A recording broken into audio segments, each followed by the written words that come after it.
a platicar el día de hoy sobre el regreso a clases, sobre cómo vamos, qué se está haciendo, para que los jaliscienses conozcan los resultados de la primera semana de este proceso tan complejo y tan importante para nuestro estado. Entonces vamos a iniciar pasándoles este pequeño video con el que hemos ido haciendo un llamado a las madres y padres de familia para entender la importancia de regresar a la actividad presencial. ¿Le podemos dar?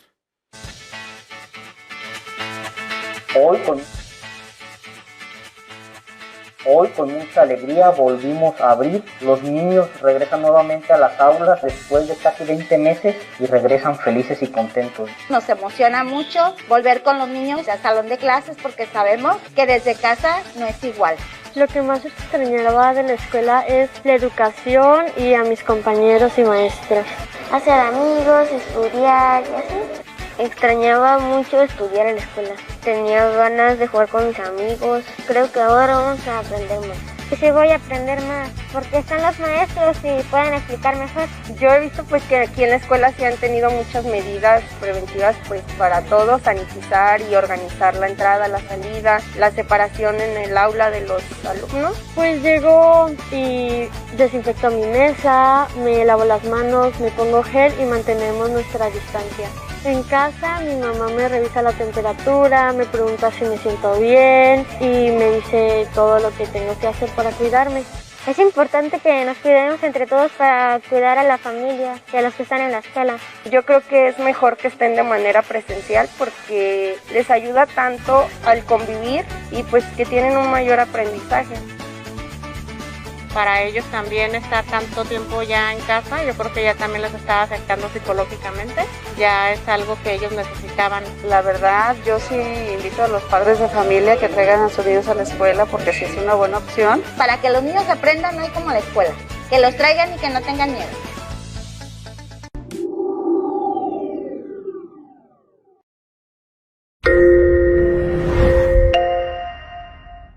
Bueno. Ya está la presentación.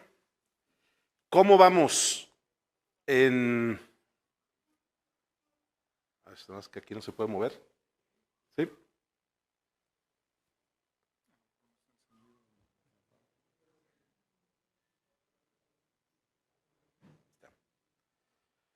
¿Cómo vamos en el regreso a la presencialidad? Y quiero iniciar esta presentación reiterando lo que hemos explicado, que Jalisco desarrolló un modelo que nos parece era el adecuado, un modelo en el cual la actividad presencial está definida por el tamaño del grupo. Si el grupo es menor al 50% de la capacidad del aula, todos los alumnos asisten de lunes a viernes todas las semanas. Si el grupo es mayor de ese porcentaje, entonces entramos a lo que hemos denominado la modalidad híbrida, en donde la mitad de los estudiantes acuden a clases presenciales una semana y la siguiente semana trabajan con actividades a distancias a través del material en Recrea Digital. Y por supuesto el componente optativo del modelo para aquellas familias que no sientan que hay condiciones para que sus hijos regresen, que no quieran enviar a sus hijos a la escuela. Tenemos el modelo de educación a distancia, en el que se notifica a la autoridad educativa y se acuerda con el docente la forma de evaluación y encontrarán en Recrea Digital los recursos para guiar su aprendizaje desde casa. Entonces, este modelo se hizo en Jalisco de la mano de especialistas, de académicos, del sindicato o de trabajadores de la educación, y lo que podemos decir hasta el día de hoy, y lo digo con una enorme alegría, es que va funcionando muy bien. Hemos logrado que el 98.74% de las escuelas abran para poder recibir a nuestros niños a sus clases.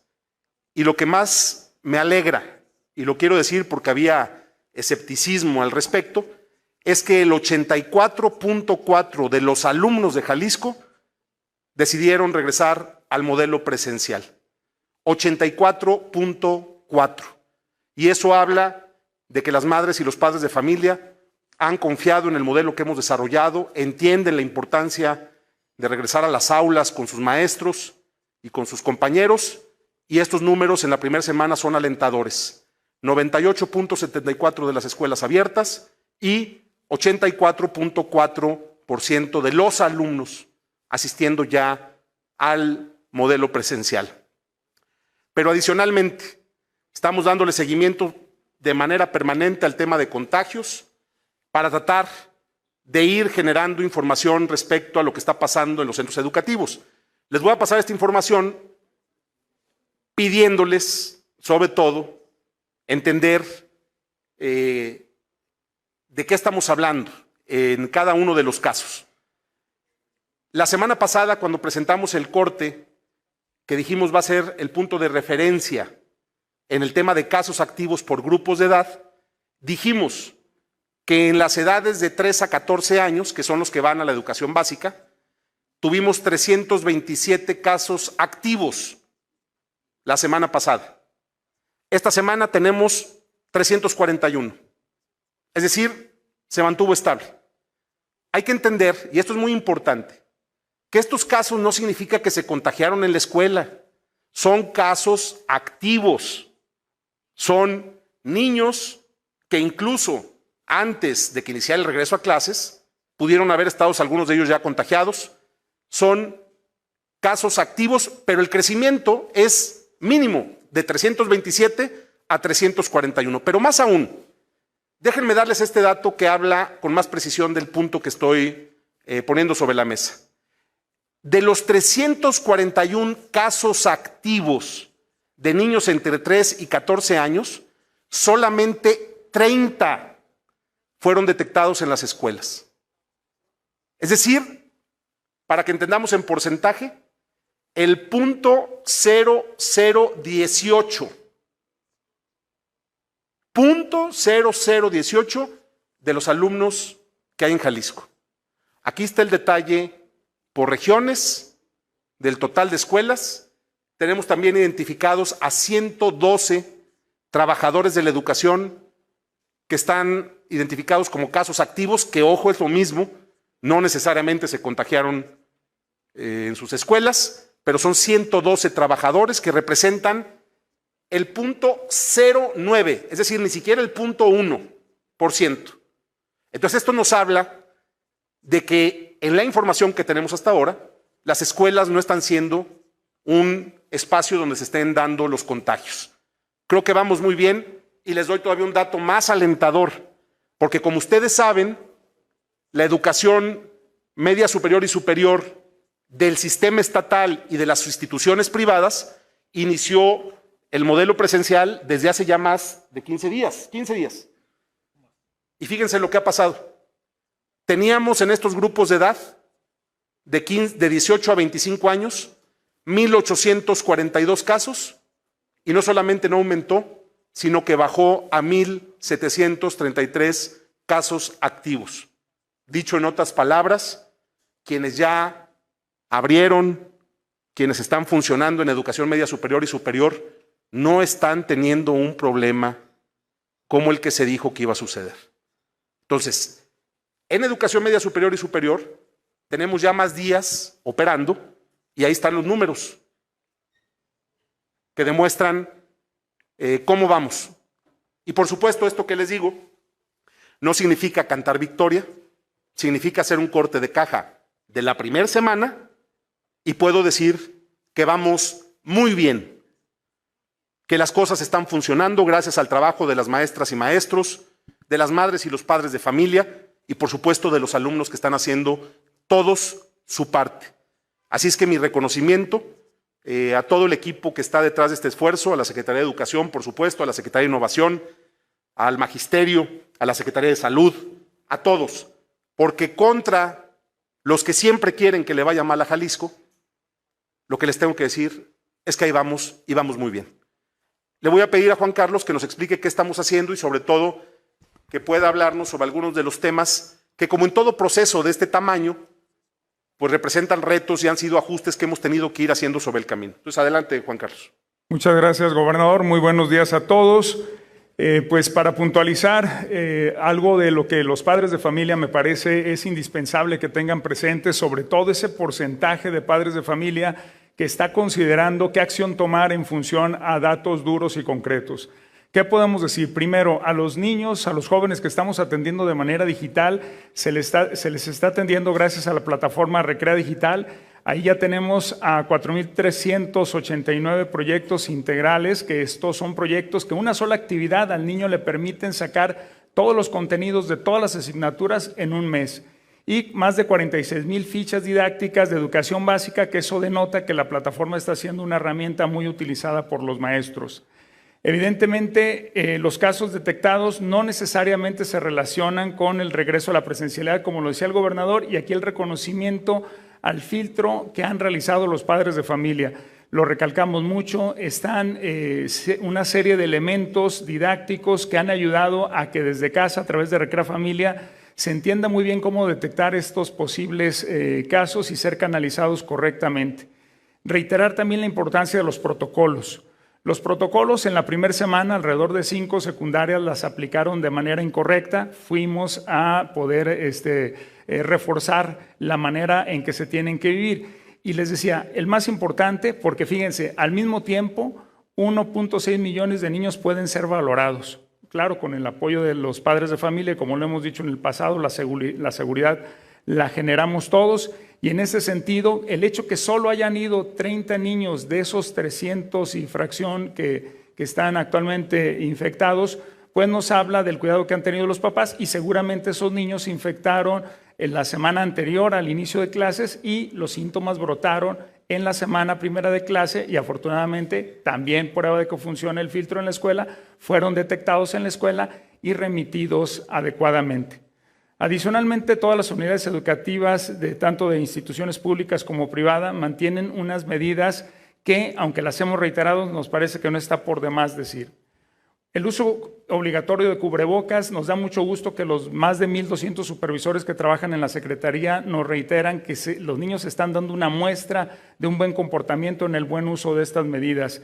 La ventilación, que en buena medida es responsabilidad del maestro para asegurarse que la puerta, las ventanas permanecen abiertas, se está haciendo. Los insumos que se han dotado, y también hay que decirlo, ¿por qué no? El apoyo que hemos recibido por parte de los papás hacen que se viva una condición de higiene muy satisfactoria en las escuelas, y por supuesto el respeto de la sana distancia y los protocolos que a continuación vamos a ejemplificar en este esquema. Es muy sencillo. La primera acción que hay que hacer en un caso positivo de COVID o un probable caso positivo de COVID es llamar a los padres de familia, cosa que se hace. Después se invita a los papás, obviamente, a que reciban una atención médica. El director también provoca una acción al interior de la escuela, que es resguardar al grupo de niños que estuvieron en contacto con el menor, y también informa a la autoridad de salud. Hay dos vías. Si el resultado es positivo, entonces el director informa a la comunidad para que se puedan tomar las medidas de prevención adecuadas, se mantiene el aislamiento hasta por 14 días de ese grupo, el grupo de contacto, y por supuesto se mantiene una comunicación estrecha con la región sanitaria respectiva. Y en caso de que sea negativo, evidentemente se reanudan las actividades presenciales. Pero no se cierran las escuelas, eso es muy importante decirlo. En este caso, fluye, simplemente se reconoce la importancia de mantener los grupos de control, procurar que los alumnos no convivan entre sí, por eso escalonamos los recreos, los recesos, por eso modificamos ligeramente los horarios para que los grupos entren en racimos y no convivan entre sí. Es muy importante recalcar esto porque no se va a tolerar que nadie por su cuenta violente los protocolos oficiales de la Secretaría de Educación.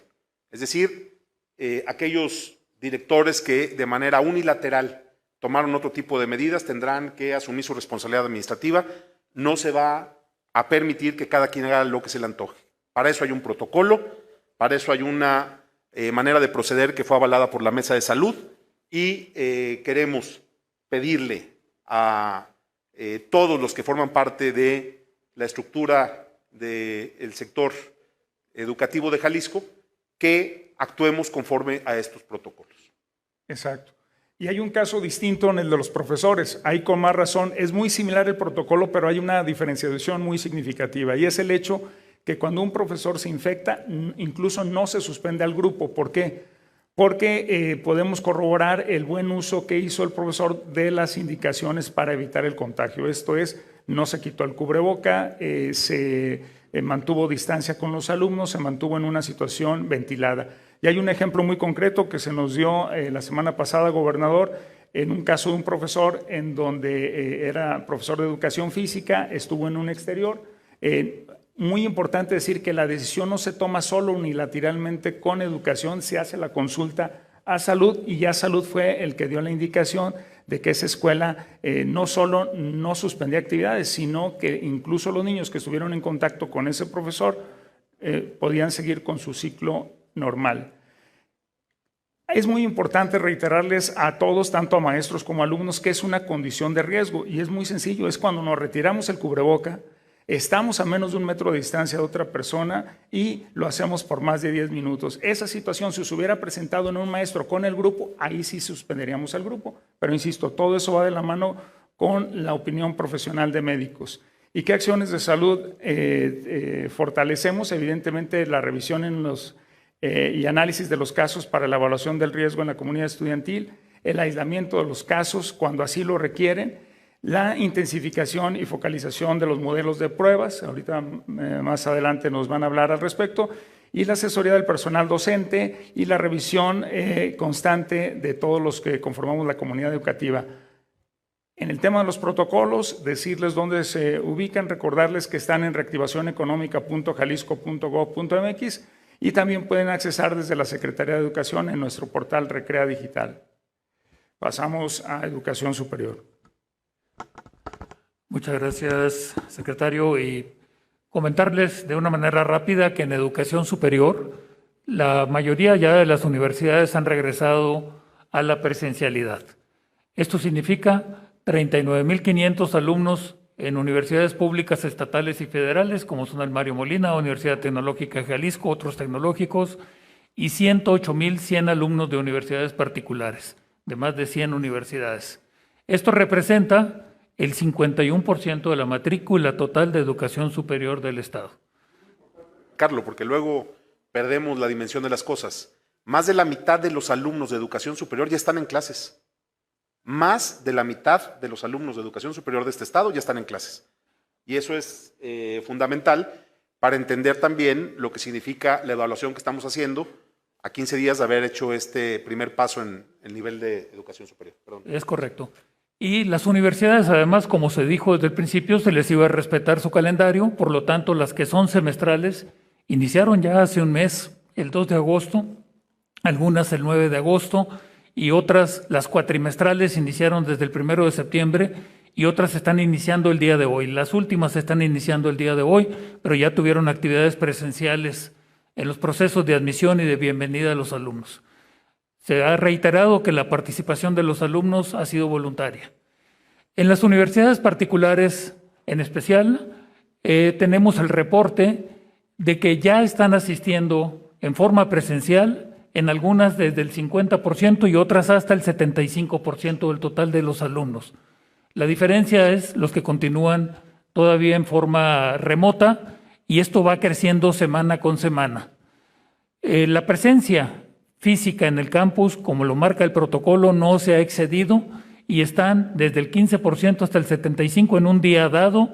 Los que están en el 75% significa que tienen 2 turnos al día. Se han reportado aproximadamente 100 casos positivos en las universidades encuestadas. No hay indicaciones de que hayan sucedido dentro de la institución y se ha cumplido a cabalidad con el protocolo establecido. Es decir, se comunica a todos los alumnos que tuvieron contacto con los casos positivos, se les pone en observación por 5 días, se les aplica la prueba y resultan negativos y pueden volver a ingresar a la institución. Solo 2 universidades reportan haber enviado a grupos pequeños a cuarentena por 15 días, que es parte del protocolo también cuando son casos relacionados, independientemente que hayan sucedido el contagio fuera o dentro de la institución, por seguridad. 2 grupos, cuando hablamos de 2 grupos estamos hablando de un grupo de 7 alumnos y otro de 15. Entonces, en realidad, el caso ha sido muy menor en las universidades particulares. Para antes, Alfonso, déjame recalcar algo de las cifras, porque hace un momento les presentamos el tablero en el que los grupos de edad que están incluidos en educación media superior y superior sumaban en casos activos 1,733. ¿Se acuerdan en mi primera presentación? Bueno, si de ahí quitamos media superior y dejamos nomás superior, serían 1,419 casos activos de jóvenes entre los 19 años y los 25. Bueno, de esos 1,419, solamente 100 fueron identificados en las universidades. Entonces, eso habla también de lo que ya platicábamos, que estamos evitando que los jóvenes contagiados lleguen a las universidades porque los protocolos están funcionando, porque se están haciendo las cosas bien y porque hay capacidad de reacción inmediata en caso de encontrar algún contagio en las instituciones. Entonces, nada más para dimensionar, estos 100 casos son de 1,419 casos activos de jóvenes en edad de estar estudiando la carrera. Gracias, gobernador. Yo le agregaría además que de ese grupo de población de 18 a 25 años de edad, una población muy activa, física, social, cultural y económicamente hablando, solamente el 40% están en las universidades. El resto están trabajando y haciendo por la vida. Entonces, por eso yo creo que el número es menor. El de lo que sucede en la vida real es menor en las universidades porque están más cuidados. Y bueno, en la educación superior de las universidades públicas estatales hemos tenido también algunos casos entre sospechosos y positivos. No todos han sido confirmados como positivos en el Mario Molina, en sus 13 campus a nivel estatal. En general se ha cumplido también bien con el protocolo. En algunos casos sí hemos tenido algún poco de sobrereacción, particularmente en Zapotlanejo, donde se tomó la decisión unilateralmente de enviar a 3 grupos por cuarentena. Ya se está recuperando eso porque no había razón para actuar de esa manera, se sobrereaccionó. Las universidades tecnológicas de Jalisco y de la zona metropolitana están iniciando sus cuatrimestres y no reportan contagios. En general, los protocolos establecidos para educación superior los pueden consultar en esta liga que viene ahí, y se ha hecho un esfuerzo muy grande por el tema de trazabilidad. Trazabilidad significa que las universidades se enteren y tengan registro de los casos positivos, lo comuniquen a todos los posibles contagios y puedan hacer en primera instancia el periodo de observación de aquellos que pudieron haber tenido contacto y, si se requiere, poder ir a cuarentena por grupos, no toda la institución. No ha habido casos en los que se cierre toda la institución. Para dudas y reportes sobre el incumplimiento de los protocolos está disponible el siguiente correo electrónico. No hemos tenido tampoco una sola queja o denuncia de incumplimiento de parte de las universidades. Y eso, en cierta manera, habla de que las universidades están siendo muy responsables, como lo han sido a lo largo de toda la pandemia. Las universidades no solo están ofreciendo laboratorios, sino también clases presenciales y algún otro tipo de actividades. Y como pueden ustedes ver, la incidencia ha sido mínima. Además, no hay un solo reporte de casos graves o de hospitalización. Finalmente, podríamos concluir que tanto en lo que está sucediendo en educación básica como en educación media superior y superior, los protocolos que fueron diseñados sanitarios y medidas de prevención han demostrado ser sensibles y efectivos. El regreso a la presencialidad es seguro y, por supuesto, lo seguiremos afinando y aprendiendo a darle con mayor agilidad la toma de decisiones. Eso es la información de educación superior. Gracias, Alfonso. Y le pido ya nada más, si quieren, para cerrar la presentación, a Bárbara Casillas, si nos puede hacer nada más el corte de esta semana con los datos generales sobre el seguimiento epidemiológico y cómo va la pandemia. Muchas gracias, gobernador. Doctor Fernando, secretario de Salud, si hay algo que complementar, con todo gusto me interrumpes. Bueno, primero decir que con los datos que nosotros tenemos, como ya lo decía el gobernador, vemos que vamos muy bien. Y también así lo reconoce la Federación, donde la semana pasada les mostrábamos que ya habíamos tenido 2 semanas en naranja y bueno, ya para esta quincena ya estamos en amarillo. Seguimos bajando en todos los indicadores que mide la Federación. Ahora, en casos activos, si ustedes pueden ver es la línea roja, también, aunque seguimos viendo cómo se comporta con algunos picos, ya es mucha más clara también la tendencia hacia la baja de los casos activos. Y las líneas verdes es el porcentaje de personas hospitalizadas respecto de esos casos activos, la cual se mantiene por alrededor del 14%. Pero si vemos la hospitalización en general, vemos que esta ha venido bajando. Aquí tenemos las últimas 4 semanas epidemiológicas y cómo pasamos de hace 15 días tener el 72, el 68%, vamos ahora en el 55.3% y continúa una clara tendencia a la baja en las personas hospitalizadas. De igual manera, en la positividad aquí es importante resaltar 2 cosas. Primera, la positividad se ha mantenido estable entre el 22 y el 24% de positividad, lo cual es la mitad de la positividad que veíamos en estas mismas fechas el año pasado.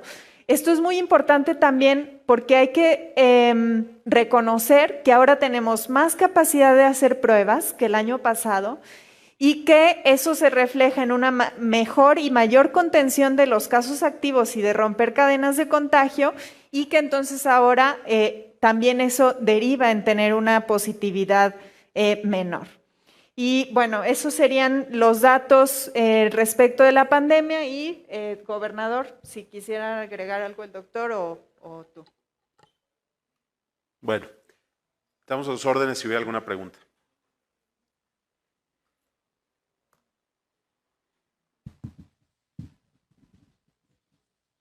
Buenos días. Preguntarle, secretario, hay algunas escuelas que están cancelando clases presenciales esta semana. Avisaron que se van a virtuales porque hay casos de COVID.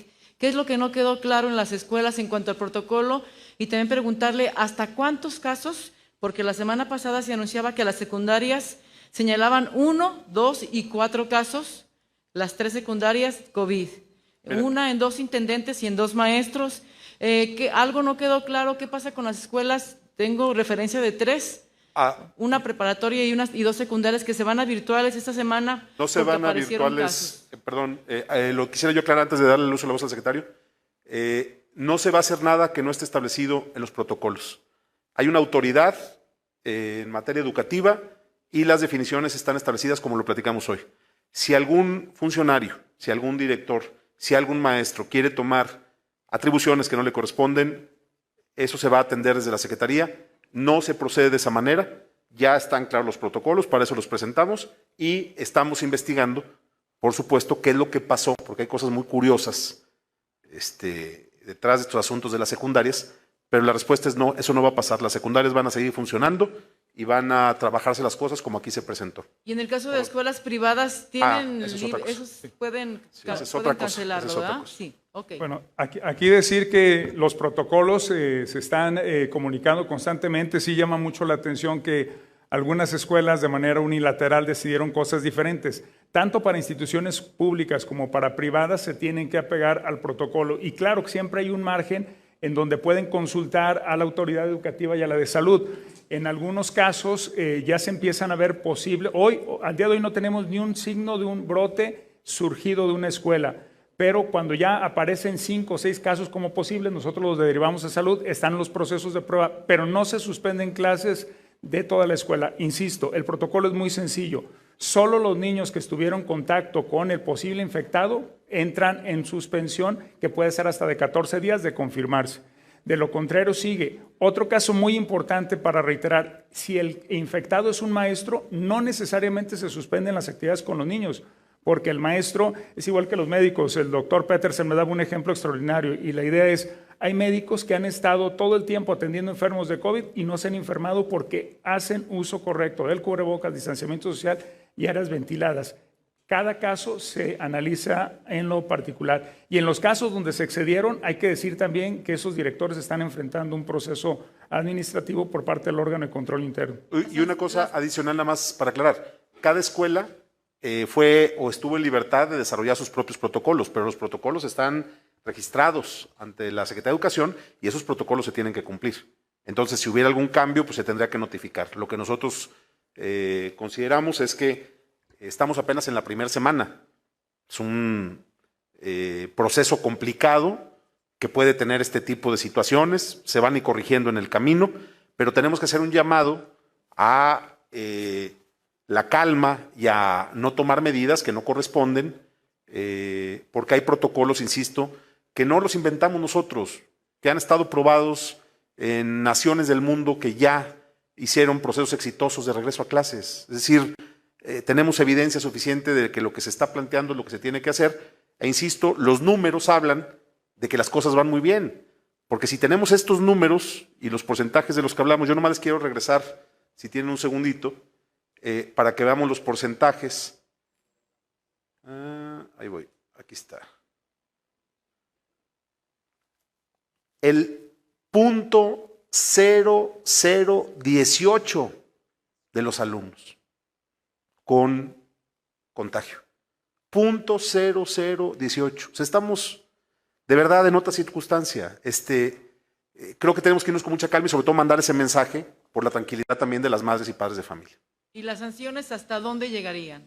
Bueno, eso depende de lo que determina el órgano de control interno. El órgano ya depende directamente de la Contralora, de la Contraloría, y solo en un caso sí vemos un riesgo de cese cuando con toda intención y franqueza el directivo engañó a la autoridad educativa haciéndole creer que los niños estaban en clase cuando no estaban, envió fotografías falsas, fotografías fuera de lugar. Solo en ese caso el riesgo de cese, porque el espíritu no es sancionar, el espíritu es que podamos acatar los protocolos. Es natural que podamos tener cierto temor, pero no estamos solos. Es decir, en la medida que tomemos decisiones colectivas con profesionales vamos a acertar. Ese caso sí me parece que está en riesgo. Y en general el magisterio ha sido aliado de todo este proceso. Si hay algún caso aislado como los que mencionamos, pues eso no puede echar al traste todo el trabajo de coordinación que hemos realizado. ¿Serían algunas de las secundarias que se mencionaron la semana pasada? Por el debido proceso, me parece que es prudente no señalar qué secundaria es. Pero sí. Gracias, Rocío. Eso no lo dijo el secretario, lo dije yo. Rocío López Fonseca, de Canal 44. Preguntarles, ¿cuántas muestras se han realizado ya en los niños y en los maestros que, bueno, se habían anunciado que se iban a estar haciendo de manera aleatoria? Sobre todo saber esto, porque pues si bien los niños pueden no presentar síntomas, sí pueden ser asintomáticos y pueden llevar la enfermedad a sus casas.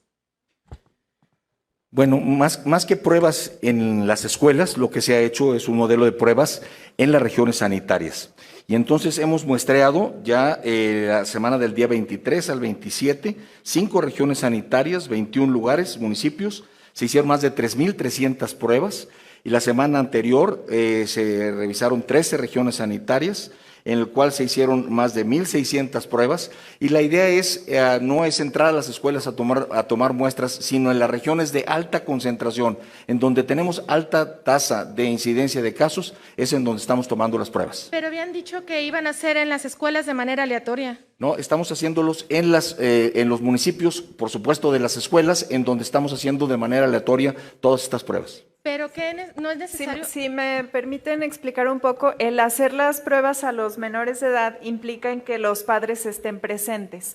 Por esa razón es que para no estar sacando a los niños de la escuela, en las regiones, en los municipios donde tenemos esa más alta incidencia y alrededor de las escuelas es que se busca a las familias para hacer estas pruebas aleatorias. Otra situación que es importante tomar en cuenta es que cuando los niños son muy pequeños y no tienen síntomas, la prueba genera un riesgo de algún tipo de lastimadura, por lo cual también se decide en ocasiones hacerles las pruebas a los padres de familia. Es por eso que se optó por este modelo para poder combinar esta parte de sí poder hacer un monitoreo a las escuelas, no directamente en las escuelas, para salvaguardar también la seguridad también dentro de la escuela.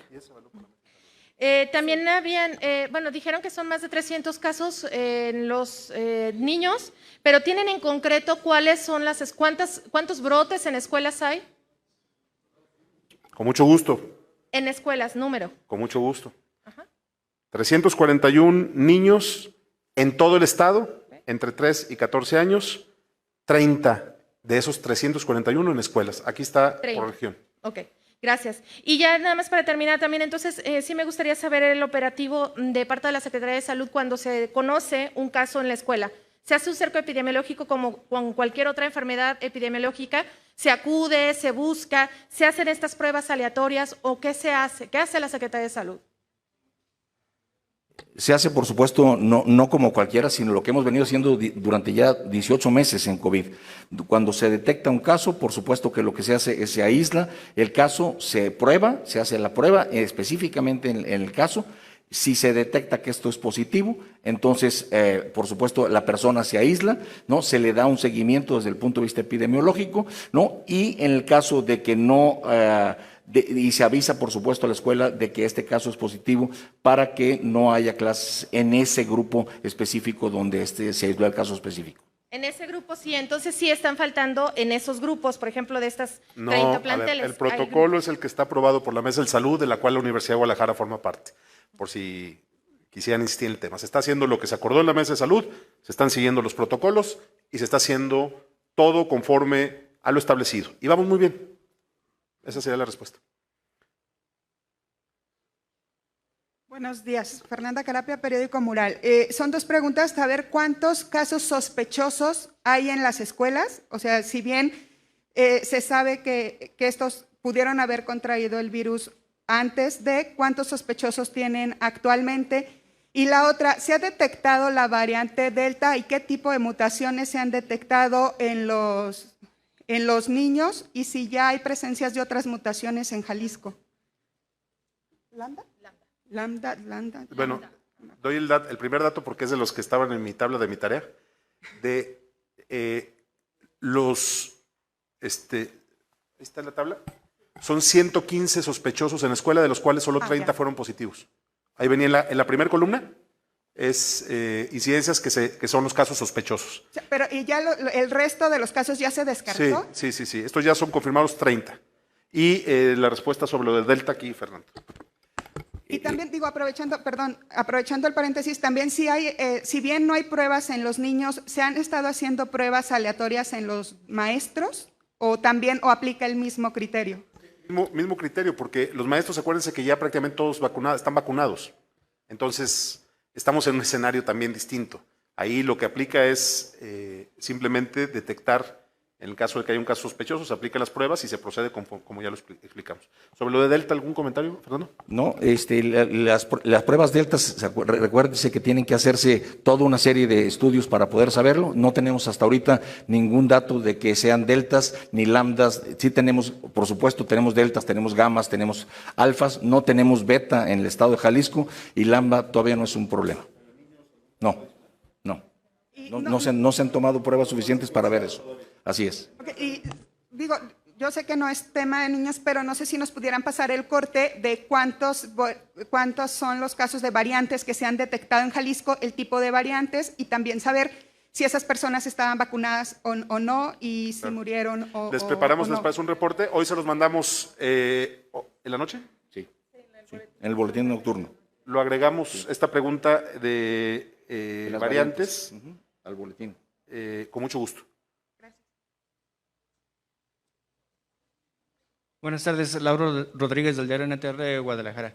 Que nos pudiera platicar, secretario, si bien pues menciona que están haciendo pruebas aleatorias en las regiones, son de antígenos y se les pide a la población que acudan si tienen síntomas, pero ¿cómo se está pues monitoreando el tema de los asintomáticos? Usted mismo lo ha dicho en otras ruedas de prensa que el porcentaje es muy alto y que esos pudieran ser pues el medio de contagio de otras personas. Entonces, ¿cómo se está haciendo el monitoreo de los posibles pacientes asintomáticos, tanto en niños como en profesores o personal educativo? Hay que recordar que el primer filtro es en casa, ¿no? Los asintomáticos va a ser muy difícil que tú sepas quién es porque es asintomático. No hay manera de saber quién es un verdadero asintomático. Entonces el tema es, el primer filtro es síntomas, molestias, cambios de conducta y el primer filtro lo haces en casa. El segundo filtro lo hace la escuela de acuerdo a los protocolos de cada escuela que han sido validados ya por la Mesa de Salud.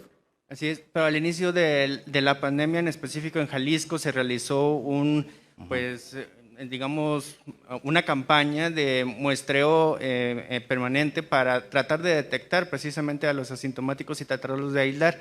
actualmente ya no se está realizando, o al menos en las escuelas con los niños, pensando en esta situación de que, también lo ha mencionado, en los menores es muy bajo el porcentaje de desarrollo de síntomas. Sí, la idea es casos contacto, o sea, no hay manera de ir a buscar a todos como asintomáticos. La idea es si alguien estuvo en contacto con alguien que sabemos que es positivo, entonces se hace la prueba y se hace PCR.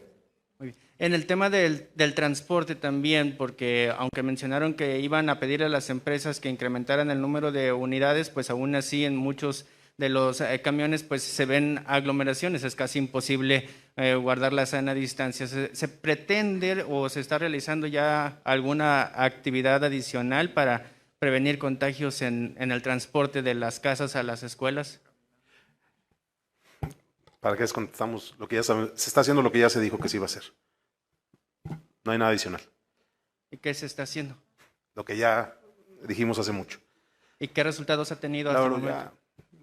Estaban viendo, hombre, ya saben lo que hemos tenido, que somos un estado ejemplar en el manejo de la pandemia. Eso es lo que hemos tenido.